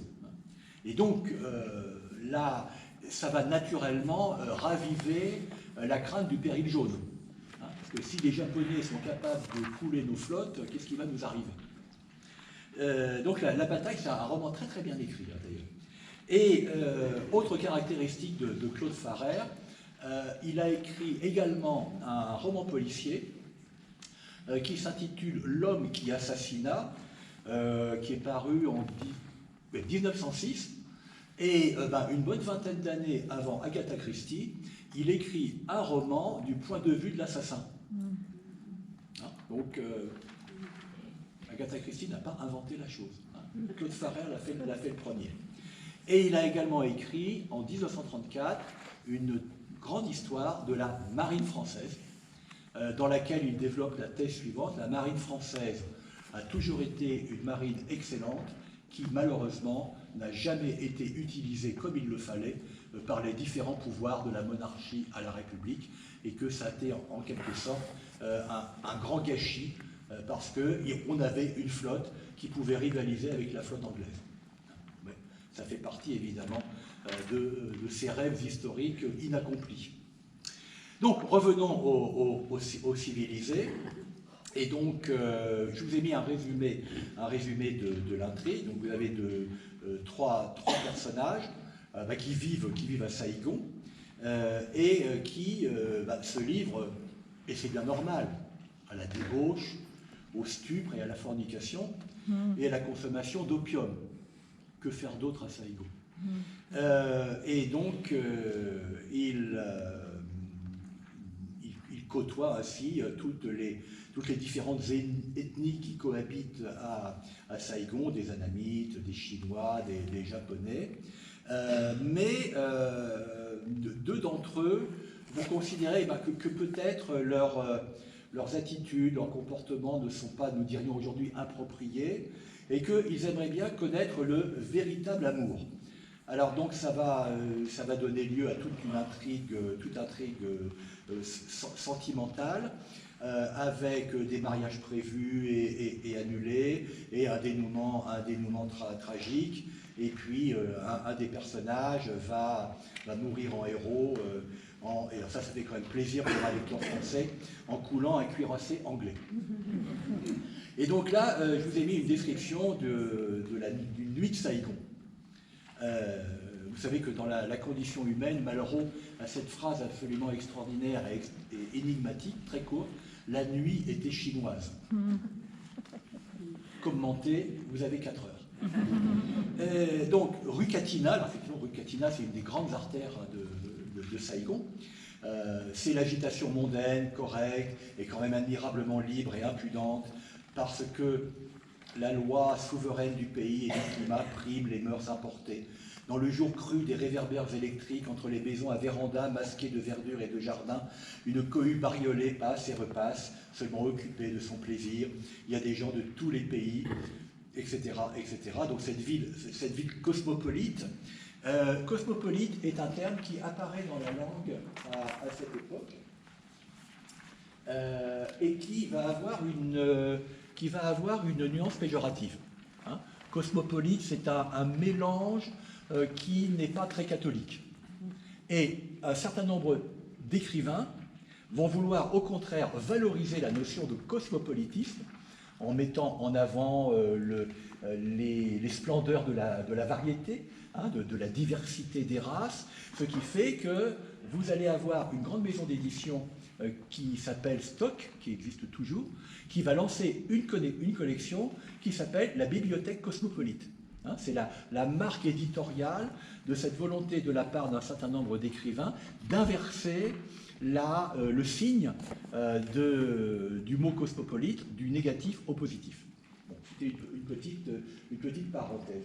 Donc vous lirez cette description de Saïgon, vous voyez page 24, regarde, voici des femmes jaunes, bleues, noires, vertes et même blanches. Tu les crois pareilles à celles multicolores que tu rencontras partout sur la terre ronde, tu te trompes. Celles-ci diffèrent des autres par la substance même de leur part dedans. Elles ne sont pas hypocrites. Toutes sont à vendre, comme en Europe, mais à vendre pour de l'argent, et pas pour ces monnaies compliquées et tartuffes qu'on nomme plaisir, vanité, honneur ou tendresse. Donc apologie paradoxale de la prostitution à Saïgon, et qui vous donne une sorte de, comment dire, de diversité de points de vue sur Saint-Hégaud et sur l'Indochine qui est vraiment tout à fait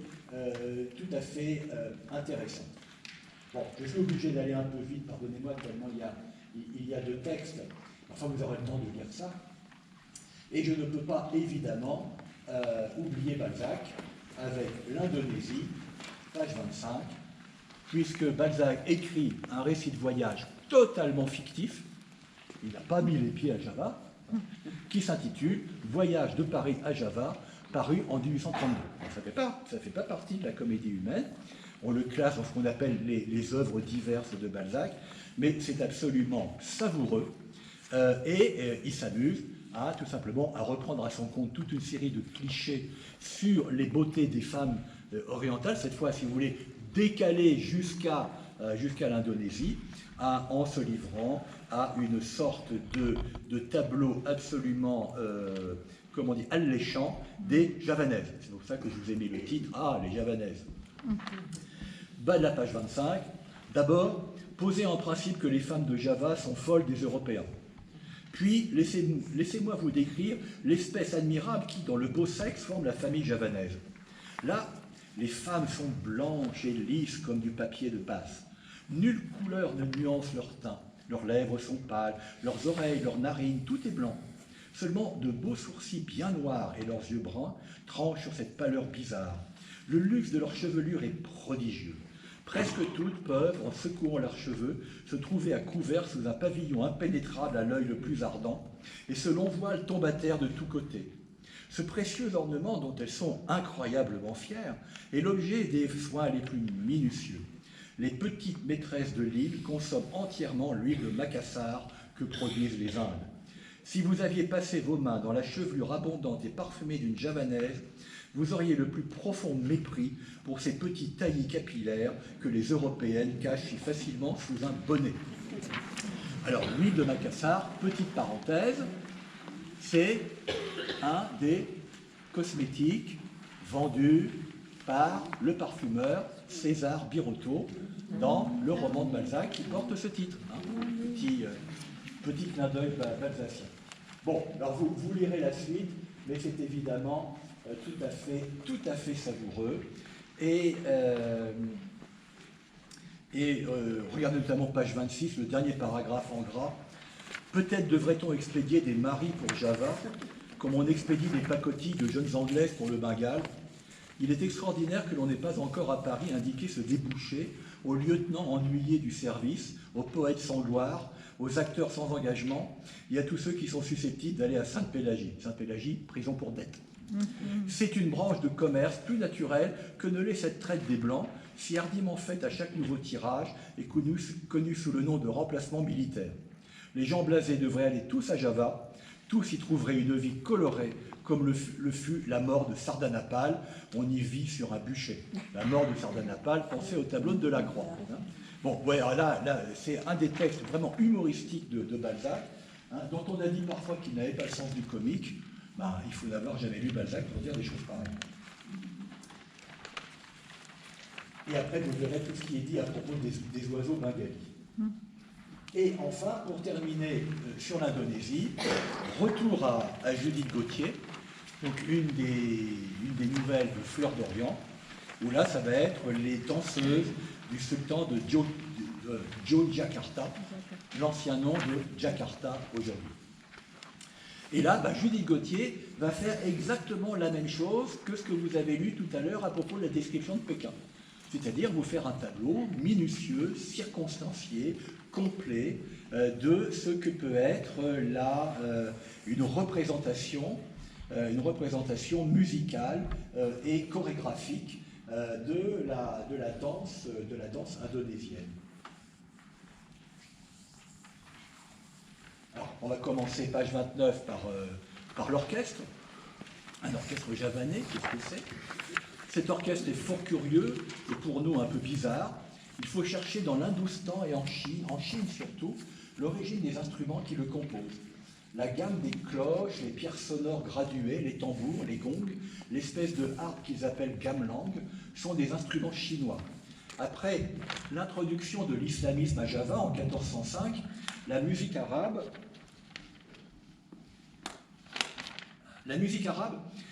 essaya bien de supplanter la musique ancienne, mais elle ne put y parvenir.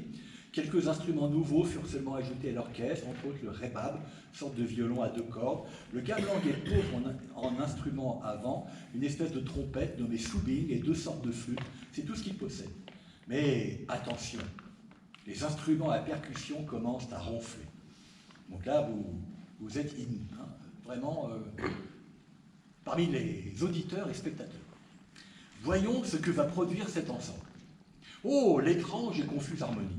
Des rumeurs, des murmures, un frisson d'arbres dans le vent, des gouttes de pluie sur les grandes feuilles rudes, des caquettements d'oiseaux, une cascade lointaine, l'écho sourd et rythmique des vagues dans une grotte marine. Rien que des bruits de la nature, une insaisissable mélodie. Quand la voix humaine se mêle au concert, inattendue, nasillarde, sans s'inquiéter de l'accord, le public s'égaye un peu. Ne nous hâtons pas cependant de juger ce qui est si nouveau pour nous. À ce qui nous fait rire, d'autres pleureraient peut-être, et ce qui nous émeut profondément les ferait rire. Confucius, un des plus grands esprits du monde, en visite chez le roi de Tsi, entendit une mélodie qui l'émotionna tellement qu'il en perdit pendant 3 mois l'appétit et le sommeil. Des orientaux, d'intelligence très supérieure, m'ont déclaré que nos meilleurs orchestres, jouant nos chefs-d'œuvre, les premières fois entendus, ne produisaient à leurs oreilles que d'affreux aboiements de chiens. Les arts, comme les dieux, peut-être, n'existent que pour leurs fidèles et ne sont compris que par eux. Donc, admirable leçon de relativisme et le refus du jugement universel, refus de ce qui pourrait être la condescendance occidentale qui n'est au fond que de l'incompréhension. Mais l'attention des spectateurs est attirée d'un autre côté, l'orchestre se tait, les danseuses arrivent, froissant de leurs pieds nus le gravier mouvant des allées. Elles grimpent lestement l'échelle de bambou et apparaissent sur l'estrade. Passons au paragraphe suivant. Très jeunes, plus jeunes encore qu'elles n'en ont l'air, l'aînée des 4 danseuses a 12 ans, avec leur carnation fauve, elles ressemblent à de jolies idoles dorées, de grands yeux noirs, très écartés l'un de l'autre, cernés d'un trait de colle, remontant vers les tempes, les sourcils accentués au pinceau en 2 arnettes, le nez fin, l'ovale très pur, la bouche un peu épaisse, d'un dessin charmant, et découvrant dans le sourire de petites dents blanches un peu espacées. Mais il s'agit d'être très grave, très hiératique, et de ne pas sourire. La coiffure est d'un grand caractère. 2 des jeunes filles ont un diadème d'or ajouré, encadrant le front, comme en portent les déesses à 8 bras, contre l'oreille qu'elles laissent à découvert et s'appliquant sur les cheveux une sorte d'aile en or ciselé, sur le chignon un poisson d'or qui dégorge une houppe rouge. À la coiffure des 2 autres danseuses, représentant des hommes, car elles ont un sabre sur les reins, s'ajoute en couronne une sorte d'écran de plume noire. Le haut du corps est nu, d'un modelé exquis, malgré la gracilité des formes. Un corselet de velours brodé cache les seins et enferme la taille, sans la serrer. Un caleçon violet moucheté de blanc s'arrête au genou, et par-dessus s'enroule un pagne d'étoffe ramagée, noué par une longue écharpe jaune soufre ou rose, se prolonge en une traîne étroite qui leur embarrasse les pieds. Au sommet du bras, un bracelet d'or est fermé par un papillon. Les jambes et les pieds nus sont frottés d'une poudre qui les rend d'un jaune différent de celui des épaules. Donc voilà la description des danseuses et après donc vous aurez une description, et en fait une description pratiquement impossible d'une danse qui reste extrêmement mystérieuse, tant son codage et son symbolisme nous sont radicalement étrangers. Donc on décrit les danseuses plutôt que la danse elle-même, parce que décrire la danseuse peut se faire par les moyens des outils de la description, parce qu'il y a des éléments repérables, des éléments que l'on peut effectivement décrire, alors que la danse, qui obéit à une chorégraphie que nous avons du mal à comprendre, mais qui appartient à une conception tout à fait particulière de ce que les mouvements de la danse peuvent représenter, cela ne peut se faire que d'une manière qui sera allusive. Hein. Et c'est ce que vous avez dans l'avant-dernier paragraphe. Par moments, on croit qu'elles vont s'animer, leurs longues paupières se relèvent brusquement, laissant passer un éclair de passion, leurs lèvres frémissent comme pour un sourire, mais non, la frange des cils retombe, le visage reprend son impassible gravité, sa mystérieuse tristesse, elle continue à ondoyer avec des pauses hiératiques. Et ce qui est hiératique, eh bien, nous échappe, parce que ça relève d'une conception générale, tout simplement, de l'univers et du rapport des hommes au sacré ou à la spiritualité. Donc voilà ce que fait Judith Gauthier à propos de ces danses orientales. Donc, vous voyez, on a eu une sorte d'éventail de notation sur cette immensité de l'Asie qui va de l'extrême-orient extrême, du Moyen-Orient à partir de la Perse jusqu'à la Chine et tout le sous-continent. Vous avez remarqué que je ne vous ai pas mis de texte sur la Mongolie, j'en ai pas trouvé. Pas de texte romanesque, j'entends. Il y a des descriptions, il y a des récits de voyage en Mongolie, il n'y a pas de texte romanesque, du moins en langue française. Et puis, comme je vous l'expliquais, j'ai évidemment mis de côté le Japon pour en faire l'exclusif intérêt de la prochaine et dernière conférence. Et donc, je me suis efforcé, à propos du Japon, de vous mêler des textes connus, des auteurs connus, Carlotti, bien sûr, mais également quelques-uns que je suis allé chercher un peu dans les coins, parce que c'est peut-être là que c'est plus intéressant. Si j'ai choisi, c'est pas pour le plaisir de vous faire lire, encore que si un peu, pour vous faire lire des textes peu accessibles, mais parce que je les crois plus représentatifs d'une image que se fait l'Occident de l'Asie, qui en passe par un ensemble de notations qui visent à rendre compte d'une étrangeté, et bien souvent, les écrivains plus établis, eux, vont se contenter des prestiges du stéréotype. Et c'est ça qui me paraît tout à fait bien. C'est que des auteurs qui ne sont pas du tout, qui n'ont pas pignon sur rue, vont vouloir être un peu plus proches d'une sorte de réalité, j'insiste, une sorte de réalité, de rendre compte d'une spécificité, d'une originalité civilisationnelle, alors que il est plus commode pour des écrivains plus installés de se contenter d'un certain nombre d'idées reçues qui vont tout simplement sublimer par les vertus du style. C'est exactement ce que fait Théophile Gautier. Pas besoin d'aller en Inde, il suffit de bien écrire sur l'Inde. Pas besoin de se déplacer, puisque par l'imagination, on peut reconstituer ce qu'on croit être la réalité de l'ailleurs. L'ailleurs n'est pas autre chose qu'un rêve. Et bien ce rêve, tant qu'il est bien dit, il devient un rêve sublime. Je vous remercie. Merci.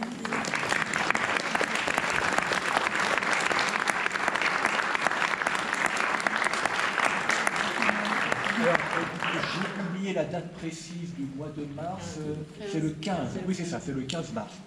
Donc d'ici là, vous me lisez tout ça. Il y aura des questions. Il y aura des questions. Et puis, dans l'attente, s'il y a des questions, je veux bien essayer d'y répondre, dans la mesure de mes moyens. Et oui, il y a une question? Oui?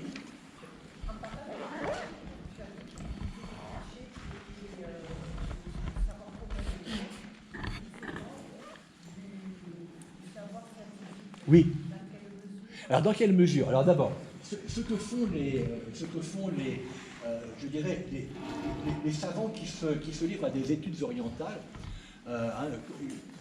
l'école des langues orientales est fondée à la toute fin du XVIIIe siècle, en France, mais ailleurs, en Angleterre, en Allemagne, vous allez avoir vraiment toute une série de chercheurs qui vont s'intéresser au moins à 3 aspects des civilisations asiatiques au sens large. Les questions linguistiques, c'est-à-dire bien comprendre les langues, se livrer à des comparaisons entre les langues, parce qu'on a l'idée au XIXe siècle, qui n'est pas fausse du tout, que l'origine des mots est évidemment liée à la constitution d'une civilisation. Donc si vous comprenez bien les langues, vous avez une voie d'accès privilégiée à ce qu'est tel ou tel pays, telle ou telle culture. Ça, c'est le premier point. Le deuxième point, on va étudier les religions, puisque là aussi, les religions nous disent beaucoup sur les civilisations et sur les cultures. Et le troisième point, on va étudier, on va se livrer à des études de mœurs. Hein, essayer de comprendre quelles sont les règles qui régissent la vie des différentes populations. Alors, études de mœurs, ça va depuis l'étude des hiérarchies sociales, l'étude des formes du pouvoir, l'étude des relations individuelles, etc., etc. Donc, au XIXe siècle, on a véritablement une science de ce qu'on pourrait appeler des études orientales ou asiatiques, qui est très, très, très développée. Mais ça ne passe dans ce qu'on pourrait appeler le savoir ordinaire que par le biais d'articles d'encyclopédie qui sont évidemment des condensés, des résumés. Et au mieux, je dirais que beaucoup d'écrivains du XIXe siècle se réfèrent à ces articles de dictionnaire ou d'encyclopédie et ne vont pas chercher les publications savantes. Hein. Alors, il y a des tas de raisons qui peuvent expliquer cela. Hein. Et donc, évidemment, que font les savants?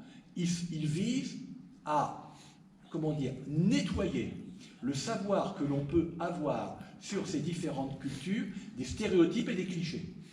Or, les stéréotypes et les clichés, c'est très rentable littérairement. Parce qu'on peut faire des tas de variations. Hein. Il y a donc, au fond, il y a des objectifs différents. Il y a des perspectives différentes. Alors, il y a quelques exceptions, mais dans l'ensemble, c'est comme ça que ça fonctionne. Il y aura quelques auteurs, quelques savants qui essaieront d'écrire des œuvres de fiction à partir de leur savoir. Mais malheureusement, ce sont des textes qu'on a complètement oubliés parce qu'ils n'ont pas, je dirais, ils n'ont pas le chatoiement prestigieux de l'œuvre véritablement littéraire, ce qu'on a avec les autres. Voilà, j'ai répondu de manière un peu cavalière, mais je dirais que c'est à peu près ça la grande différence. Oui. Théophile Gautier, il a fait comme sa fille, je me manquera belge. Ah, pas du tout. Pas du tout, non. Théophile Gautier, il a voyagé en Italie, il a voyagé en Espagne, mais il n'a pas dépassé la Grèce. Il est allé en Égypte, oui. Enfin, tout le monde va en Égypte au XIXe siècle. Mais il ne traverse pas la mer Rouge. C'est les récits de voyageurs, bien sûr. Parce qu'il y en a vraiment énormément. Non seulement vous avez les récits de voyageurs, mais vous avez des articles de journaux. Hein, et qui vont occuper une place de plus en plus. Souvenez-vous, dans Bellamy, alors bon, on est à la fin du siècle, c'est entendu, mais qu'est-ce qu'on va demander au héros lorsqu'il rentre en journaliste? On va lui demander d'écrire des articles sur l'Algérie, des articles de journaux sur l'Algérie, parce que ça fait partie du traitement par l'écriture de ce qu'est le Maghreb, de ce qu'est le Proche-Orient, etc. Hein,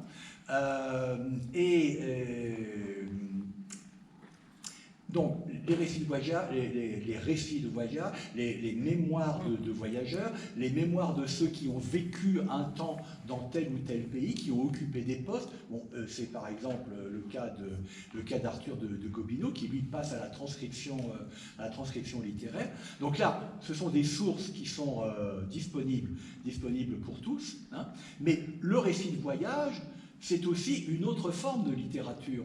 C'est toujours une forme de codage, hein. Le récit de voyage donne bien entendu un certain nombre d'éléments de compréhension, mais qui sont toujours vus d'un point de vue occidental, extérieur. Donc le récit de voyage n'est pas toujours à prendre pour argent comptant. Il y a forcément une transposition, il y a forcément une modification. À tel point d'ailleurs que bon, le récit de voyage est devenu, depuis quelques décennies, un objet d'étude littéraire à l'université. Comment fonctionne un récit de voyage? Quels sont les codes du récit de voyage? Oui? Est-ce que la géographie chinoise d'Élysée Reclus a été connue par ses auteurs? Alors, c'est tout à fait possible, mais ils vont en fait, ils vont le traiter comme une sorte de réservoir de noms. Hein, noms de lieux, noms de régions, etc. Parce que ça introduit, si j'ose dire, de la chinoiserie dans le texte, de l'exotisme linguistique. Hein. Assez peu pour la transcription de ce que peut être la réalité du Yunnan, du Xinjiang, de la Mongolie intérieure, de la Mandchourie, etc. Oui. Sur les textes un peu sexuellement sulfureux, oui. Que faisait la censure? Rien. Pourquoi? Comme elle était un peu chatouilleuse pour certains. Non, à la fin du siècle, non, il y a pire que ça. Hein. Non, elle fait pas grand-chose. Non. La censure va s'exercer un peu plus, alors sous le Second Empire, mais un peu moins, lorsqu'on attaque le pouvoir et la religion. Mais les descriptions un peu olé, non, ça passe très bien. Non. Le mode de diffusion, il est assez courant. Bon, ils ne sont pas forcément mis à la vitrine. Mais non, mais on rentre chez le libraire et vous avez ça, mais bien entendu. Voilà. Non. Il y a relativement peu de censure sur les ouvrages dits sulfureux au 19, en tout cas dans la seconde moitié du 19e siècle. Pour la nuitée chinoise de Malraux, oui. Malraux consommait de l'opium. Oui, bien sûr. Il est drogué jusqu'à la moelle, hein, Malraux. Mais la nuit, c'est une très belle phrase, la nuitée chinoise. Mais qu'est-ce qu'on en fait? Je l'avais donné en explication de texte une fois, histoire de faire un petit peu ramer. Non, parce que je prépare à vous savez, il y a une épreuve orale à l'agrégation de lettres qu'on appelle le hors-programme. C'est-à-dire que vous tombez sur n'importe quel texte de 1500 à aujourd'hui. Donc évidemment, vous ne pouvez pas avoir tout lu. Hein. Donc il faut simplement avoir une méthodologie, un certain nombre de réflexes sur les textes pour pouvoir l'aborder. Et donc j'avais donné ce texte de la condition humaine. Normalement, un agrégatif de lettres, il doit avoir lu la condition humaine. Enfin, autrefois, c'était le cas. Et j'avais donné le passage dans lequel la nuit était chinoise. Et j'allais un peu titiller. Comment pouvez-vous interpréter ce bar? Alors, qu'est-ce que c'est? C'est une platitude? C'est une tautologie? Comment est-ce que vous allez traiter ça? On s'amuse comme on peut, vous savez. On n'est pas payé très cher à l'université, donc il faut trouver d'autres plaisirs. D'autres questions? Non? Oui. C'est curieux, on ne fait pas de bonne littérature avec des bons sentiments. Non. Mais ça marche avec des clichés et des poncifs. Eh oui. Pourquoi? Alors là, très rapidement. Parce que ça vient conforter le lecteur dans ce qu'il croit savoir. Mais il le trouve magnifié. C'est ça qui est intéressant. Hein. Et ça correspond. Alors, il y a une notion critique tout à fait intéressante qui a été mise en place par la critique allemande, qui est l'horizon d'attente. Ça a été fait par un théoricien de la littérature allemande qui s'appelle Jauss. Elle dit, qu'est-ce que c'est que l'horizon d'attente? C'est ce à quoi un lectorat donné, à une époque donnée, s'attend lorsqu'il lit un livre qui vient de sortir. Et il donne comme exemple quelque chose qui est tout à fait remarquable. La même année, 1857, sortent deux romans, entre autres, deux romans dont l'un va faire un peu scandale, va être moins lu, Madame Bovary, et l'autre, Fanny, du père de Georges Feydeau. Et Fanny a eu un énorme succès. Et donc, Yost se dit, mais pourquoi? Comment se fait-il que ce roman ait un tel succès? Tout simplement parce que l'intrigue développée, le type de personnage, le style, nullement ironique comme Flaubert, donne au lecteur un confort de lecture. Alors quand vous lisez Fanny aujourd'hui, vous voyez quand même qu'on est à 1000 lieues de Madame Bovary. Donc l'horizon d'attente, c'est tout à fait important. Et c'est très exactement comme ça que vous avez tout au long du XIXe siècle, vous avez le combat de toute une série d'écrivains pour essayer d'imposer un nouveau style, une nouvelle littérature, une nouvelle manière d'écrire, etc., pour lutter contre le figement par l'horizon d'attente. Mais il n'empêche que, quels que soient les écrivains novateurs, s'ils peuvent avoir une véritable notoriété, ils n'abolissent pas pour autant un fond de production courante qui est une littérature qui satisfait les besoins de l'horizon d'attente à un moment donné. Et c'est très exactement cette littérature-là qui est statistiquement majoritaire que nous avons oubliée aujourd'hui. Nous avons de toute littérature des siècles passés, et c'est vrai pour le XXe siècle, nous avons une vision qui est évidemment complètement, je dirais, fausse, enfin, du point de vue de ce qu'est la production littéraire réelle. Hein. C'est l'exemple que je donnais toujours à mes étudiants. Combien de pièces de théâtre ont été produites et représentées tout au long du XIXe siècle? 10 000. 10 000 pièces de théâtre. Combien en connaissons-nous aujourd'hui? Si on dit entre 50 et 100, c'est le bout du monde. Et les autres, elles ont eu du succès, elles ont eu des spectateurs, elles ont fait de belles recettes, elles ont assuré à leurs auteurs des revenus tout à fait corrects et voire confortables. Elles sont tombées dans les poubelles de la littérature. Ces pièces-là, elles correspondaient à ce qu'aimait le public de l'époque. Un public de l'époque qui va être au début choqué par le drame romantique. Qu'est-ce que c'est que ça? Parce que ça vient contrevenir à ce qu'ils attendent du théâtre. Alors le plus intéressant et le plus délicat à interpréter, c'est comment évolue un horizon d'attente. Parce que l'horizon d'attente 1830, c'est pas l'horizon d'attente 1840, etc., etc. Hein, il y a des modifications et c'est assez difficile de comprendre comment et pourquoi ça se fait. Pourquoi est-ce que le public va finir par apprécier des œuvres que peut-être 10 ans avant, il n'aurait pas appréciées. Alors ça, c'est un champ de recherche tout à fait intéressant. Pourquoi est-ce que j'étais parti de... Oui, c'était parti à propos de pourquoi est-ce que les clichés, ça marche. Les clichés, ça marche parce que, à condition évidemment que les clichés soient un peu magnifiés, transformés, embellis, etc. Hein, mais ils travaillent sur des trames connues. D'autres questions? Oui, oui. Précisément, les grands textes oui. oui. transposés à travers l'actualité d'aujourd'hui, aussi bien dans le théâtre que dans toute autre représentation, voire lecture, ça fonctionne difficilement parce qu'on veut justement retrouver le costume, disons. Même si la mise en scène est modernisée, on peut pas... La mise en scène est modernisée. Mais qu'est-ce que nous avons perdu? Nous avons perdu le rapport au sacré que les tragédies grecques, par exemple, pouvaient avoir. La tragédie grecque n'est pas qu'une œuvre littéraire, c'est une œuvre politique. Et c'est une œuvre aussi religieuse. Mais quand elles sont justement reprises... Quand elles sont reprises, évidemment, qu'est-ce qui nous reste? Il nous reste finalement l'inventivité de l'intrigue, le statut des personnages, etc., qui sont encore parlants aujourd'hui, mais il y a ces dimensions que nous avons perdues et que nous ne pouvons qu'avoir perdues, puisque nous ne sommes pas des Grecs de l'Antiquité.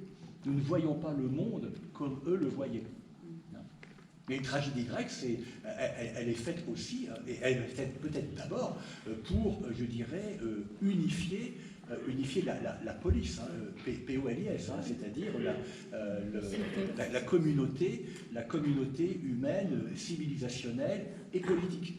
Mais reprise par un Shakespeare, par exemple, Oui. par un Racine, ça prend une toute autre Ça prend tout à fait, dimension. et qui peuvent avoir également des dimensions politiques. Ouais. Parce que vous avez des tragédies raciniennes qui, ça n'est pas leur seul aspect, bien loin de là, mais ont aussi une dimension politique. Par exemple, Bérénice, le fait que Titus doive se séparer de Bérénice, c'est évidemment une allusion que toute la cour a comprise aux amours de Louis XIV et de Marie Mancini. Il ne peut pas épouser Marie Mancini pour des raisons politiques, parce que Mazarin dit non, on ne peut pas faire ça. Il faut que vous épousiez une princesse d'une maison royale. Et Louis XIV aimait Marie Mancini. Et donc il doit céder à la raison d'État. Eh bien Titus doit céder à la raison d'État et renvoyer Bérénice dans son royaume d'Orient. Et tous les spectateurs de la cour, car le public privilégié des tragédies Racine, c'est pas le Faubourg Saint-Antoine, c'est la cour. Toute la cour le comprend comme ça. Mais pour nous, ça n'a aucune importance. Nous n'avons pas besoin de cette clé d'interprétation pour comprendre le fonctionnement de la pièce. Mais à l'époque, c'est une valeur ajoutée, si vous voulez. D'autres questions? Non? Eh bien, écoutez, je vous remercie encore une fois de votre attention.